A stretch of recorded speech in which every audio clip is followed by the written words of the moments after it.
বাড়ি ভাড়া কখনোই 15% বাড়ানো যাবে না। প্রতি বছরের শুরুতে ঢাকা শহরে পাল্লা দিয়ে বাড়ছে বাড়ি ভাড়া। ভাড়া নির্ধারণে সরকারের কোনো সংস্থার নীতিমালা নেই, ফলে যে যার মতো করে ভাড়া বাড়িয়ে নেন মালিকরা। এমন পরিস্থিতিতে ঢাকা শহরের ভাড়াটিয়াদের সুখবর দিয়েছে ডিএনসিসি। সংস্থাটি ঘোষণা দিয়েছে 2 বছরের আগে বাড়ি ভাড়া বাড়াতে পারবে না বাড়ির মালিকরা।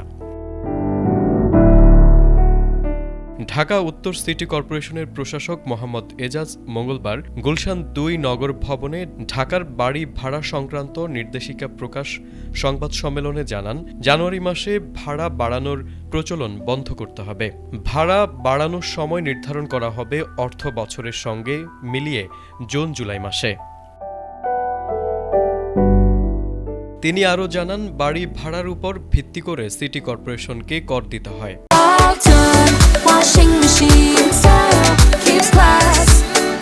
তাই ভাড়া নির্ধারণ এবং বৃদ্ধিতে করের হার বিবেচনা করা হবে। এটি ভাড়াটিয়াদের আর্থিক নিরাপত্তা নিশ্চিত করার পাশাপাশি বাড়িওয়ালাদের দায়িত্ব স্পষ্ট করবে।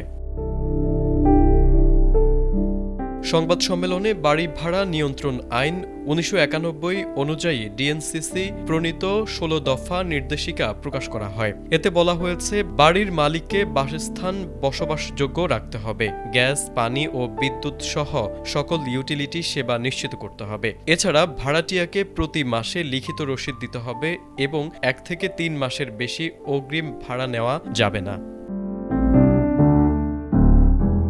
নির্দেশিকায় আরও বলা হয়েছে, ভাড়া সংক্রান্ত যে কোনো বিরোধ ওয়ার্ডভিত্তিক বাড়িওয়ালা ও ভাড়াটিয়ার সমিতির মাধ্যমে সমাধান করতে হবে। ডিএনসিসির এই উদ্যোগ ভাড়াটিয়াদের জন্য স্বস্তির খবর হিসেবে দেখা হচ্ছে। তবে বিশেষজ্ঞরা মনে করছেন, নির্দেশিকাগুলো বাস্তবায়নে কার্যকর তদারকি থাকা অত্যন্ত জরুরি। তারেক আজিজ, এটিএন বাংলা।